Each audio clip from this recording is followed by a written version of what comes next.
My name is Jean. I'm sitting in my new apartment, looking at the blank canvas in front of me, the memories of the past few months flooding back.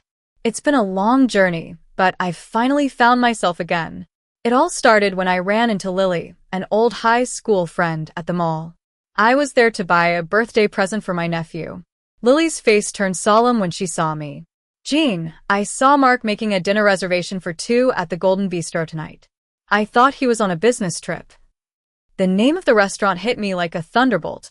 I tried to brush it off, saying she must have seen someone else. But the look in her eyes told me it was true. All the little signs I'd ignored came rushing back. The late nights at the office, the new cologne on his shirt, and the way he avoided my eyes in the morning. I drove home in a daze. With a trembling hand, I called the Golden Bistro to confirm. The host's polite response confirmed my worst fears. I walked into the bedroom and opened my closet. I chose a red silk dress I'd bought for a special occasion that never came. I did my hair and makeup, not to seduce, but to remind myself of my own strength. At 7:30 p.m. I arrived at the restaurant, asked for a table where I could see the whole dining room. At 8:02 p.m. Mark walked in, looking handsome in his suit. Then she appeared, a young woman with long black hair and a tight black dress. They sat down and ordered wine, laughing and chatting like a happy couple. I wrote a note on a small piece of paper. Enjoy your dinner.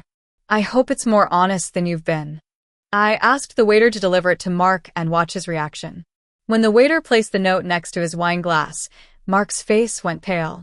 He read the note, and in an instant, his expression changed from confusion to fear. The wine glass slipped from his hand, spilling red wine on the tablecloth. He looked around the restaurant frantically until his eyes landed on me. I stood up, lifted my glass of water, and tilted my head slightly, as if toasting their betrayal. Then I turned and walked out, leaving him behind. After that, I drove around the city for a while, ignoring his desperate calls and messages.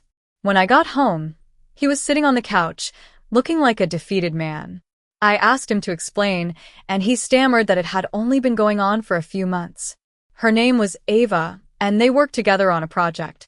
I was furious when he tried to blame me for his infidelity, saying I was always too busy with my job.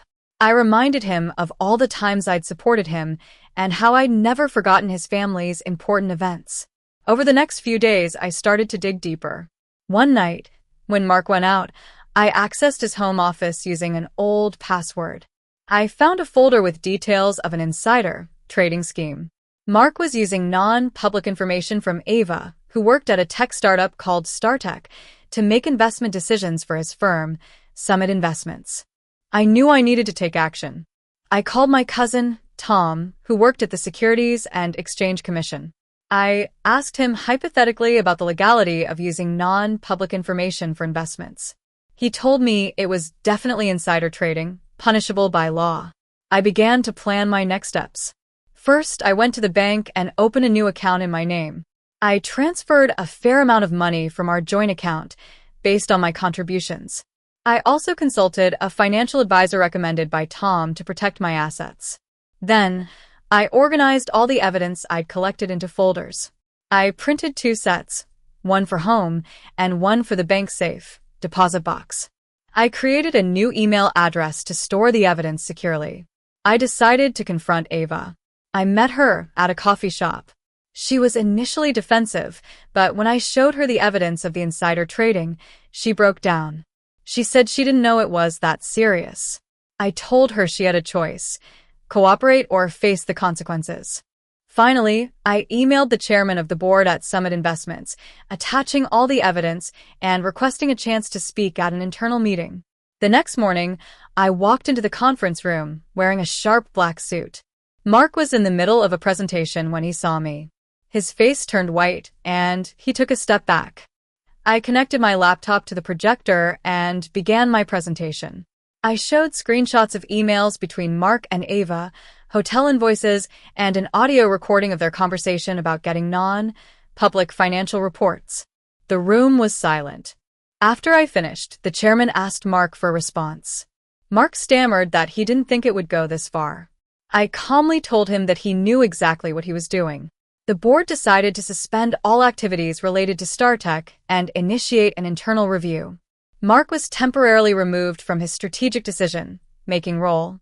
3 days later, Mark was officially suspended. A few days after that, the SEC launched an investigation. Mark packed his things and left our home without a word.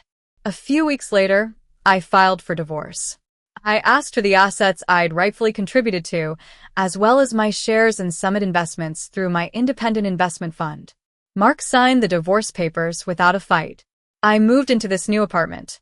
It's small but peaceful.